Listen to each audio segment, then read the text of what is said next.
नमस्कार दोस्तों, स्वागत है आप सभी का आज की क्लास में। तो चलिए शुरू करते हैं आज का सेशन। और आज के सेशन में अपन फ्रीक्वेंसी, पहली बार और मिड वैल्यू के बारे में चर्चा करेंगे। इस सेशन में ये जो छोटे छोटे टॉपिक मैं आपको पढ़ाने वाला हूँ, ये अपने आप में बहुत ही इम्पोर्टेंट है सांख्यिकी के लिए। देखो, तीनों चीज़ों को मैं एक ही टेबल से आपको समझा दूंगा, लेकिन इसके लिए आपको वीडियो में अंत तक जुड़े रहना पड़ेगा। तो जुड़ जाइए मेरे साथ। देखिए, कोई डेटा जिसे मैं आपके सामने लिखता हूँ 5, फिर मैंने लिखा 8, 11, ठीक है। फिर अगर मैं आगे बात करूँ, कुछ भी डेटा जो आपको दिया जा सकता है क्वेश्चंस में, फिर मैंने लिखा 14, फिर लिखा 17, फिर लिखा 20, ठीक है।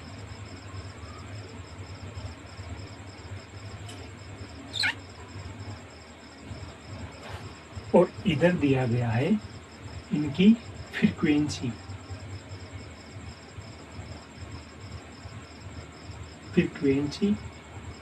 बारंबारता, ठीक है। इसको दर्शाते हैं एफ से और डेटा को दर्शा देते हैं अपन एक्स से, ठीक है। जो डेटा आपको दिया है, कुछ भी दे सकता है, स्टूडेंट की संख्या दे सकता है, वो वर्ग है, इसे क्या बोलेंगे अपन? वर्ग। डेटा का वर्ग दिया है आपको इस तरह से। और इस इनकी फ्रीक्वेंसी इस साइड जो देगा वो, इसे क्या बोलेंगे? फ्रीक्वेंसी। अब फ्रीक्वेंसी का मतलब क्या है? मैंने पढ़ाया है आपको, बहुलक बताया है। बहुलक एक प्रकार से फ्रीक्वेंसी का काम करेगा। क्यों? बहुलक में ये होता है कि जो संख्या सबसे ज्यादा बार आती है उसी क्या बोलते हैं अपन? बहुलक। जबकि फ्रीक्वेंसी हर डेटा की अलग अलग होगी। बारंबारता, इसका मतलब जो जैसे कैसे क्वेश्चन पूछेगा वो मैं बताऊंगा। पहले टेबल को आप समझो। टेबल में फ्रीक्वेंसी दे रखी है सबकी अलग अलग। जैसे यहाँ लिख दिया 3, यहाँ लिख दिया 8, यहाँ लिख दिया 10, यहाँ लिख दिया 12, यहाँ लिख दिया 15, यहाँ लिख दिया 4, ठीक है। अब देखो, सबसे पहले बात करते हैं फ्रीक्वेंसी की, बारंबारता। तो बच्चा, बारंबारता क्या होगी, फ्रीक्वेंसी क्या होगी? जैसे क्वेश्चंस में आपसे पूछूं कि डेटा 11 के लिए यानी कि 11 जो दिया गया है इसके लिए बारंबारता बताइए। तो डेटा 11 के लिए बारंबारता आपसे पूछेगा अगर, तो क्या होगी? आप कहोगे सर 11 के लिए बारंबारता क्या है? 10, यानी कि 11 कितनी बार रिपीट हुआ है? 10 बार, ठीक है। यहाँ तक समझ में आ गया होगा कि वाकई में फ्रीक्वेंसी क्या है, कि कौन सा डेटा कितनी बार काउंट हुआ है। जैसे पूछूं 15 के लिए फ्रीक्वेंसी क्या होगी, तो आप क्या कहोगे? 15। 17 के लिए फ्रीक्वेंसी क्या है बच्चा? 15। तो आपको ये बात समझ में आ गई कि फ्रीक्वेंसी क्या होगी, कि कौन सा डेटा, कौन सा डिजिट कितनी बार काउंट हुआ है, ठीक है। ये तो हो गई बारंबारता। पहली चीज यहाँ से क्लियर हो जानी चाहिए। अब दूसरा क्वेश्चन मेरा ये है बच्चा कि मिलान चिन्ह क्या होगा? मिलान चिन्ह, जैसे मैं आपसे पूछूं बारंबारता f बराबर 10 के लिए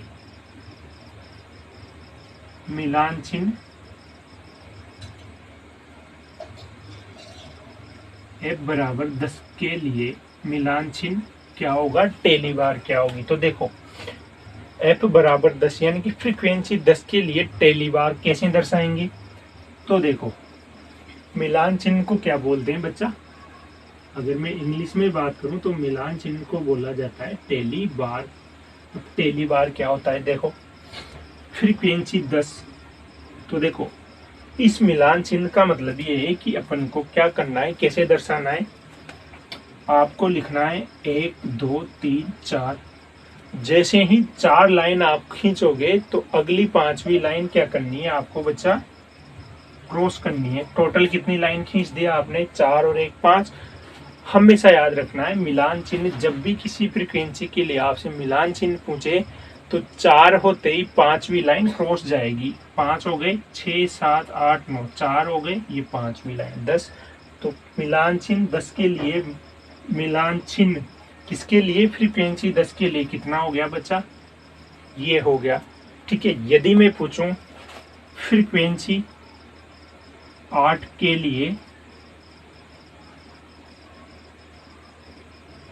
लिए टेली बार क्या होगा, तो आप आसानी से बता दोगे अब कि इसके लिए टेली बार कैसे कब बनाओगे आप, 1 2 3 4 5 6 7 8, ये हो गया। तो 2 चीजें आपकी क्लियर हो गई होगी बच्चा कि बारंबारता और मिलान चिन्ह क्या होता है। अब बात करते हैं मध्यमान या माध्यमान क्या होता है। तो उसके लिए आप एक चीज समझना, ये जो डेटा दिया है आपको, ये जो डेटा दिया है इस लाइन में, ये जो वर्ग दिया है इधर, ये एक सिंपल डेटा है, मतलब ग्रुप डेटा नहीं है। ग्रुप डेटा कैसे आएगा, 10 से 15। तो ये डेटा क्या है, ग्रुप में दिया हुआ है कि यहाँ पे जो अंक है वो 10 से 15 के बीच है। तो इससे आपको ये पता चलेगा कि यहाँ पे इसकी एक प्रॉपर मध्य की वैल्यू कैसे निकालोगे, तो उसी को बोलेंगे मध्यमान बच्चा। ठीक है, तो अब चर्चा करते हैं अपन कि मध्यमान क्या होता है और डेटा कितने प्रकार का होता है। ठीक है, तो इसको नोट करिए आप और चलते हैं अब इससे आगे। ठीक है बच्चा, अब बात करते हैं अपन मध्यमान क्या होता है, मिड वैल्यू। क्या मिड वैल्यू क्या होती है, अब इसको समझ लेते हैं। 2 बातें आपको समझ में आ गई होगी, ये 2 बातें फिर से समझना। देखो, जो डेटा आपको देगा क्वेश्चंस में 2 प्रकार का होगा, एक सिंपल डेटा जो अभी किया था क्वेश्चन, दूसरा वर्गीकृत डेटा जिसको ग्रुप में देगा। जैसे वो डेटा देगा आपसे, जैसे उसने टेबल दे दिया आपको, दोबारा वही टेबल में बनाता हूँ और यहाँ से सारी चीजें अपन देखेंगे। देखो, अब उसने डेटा जो दिया है किस तरह से दिया है, देखना देखना समझो बात को। उसने बोला है 5 से 10 से 20, ठीक है, फिर 20 से 30, 30 से 40, 40 से 50, 50 से 60, ठीक है। और इधर डेटा दिया है उसने 10 20 30 40 50, ठीक है। तो आपको दिख रहा होगा इन दोनों में अंतर। और फ्रीक्वेंसी आपको दे रखी है 5 7 8 10 12, ठीक है।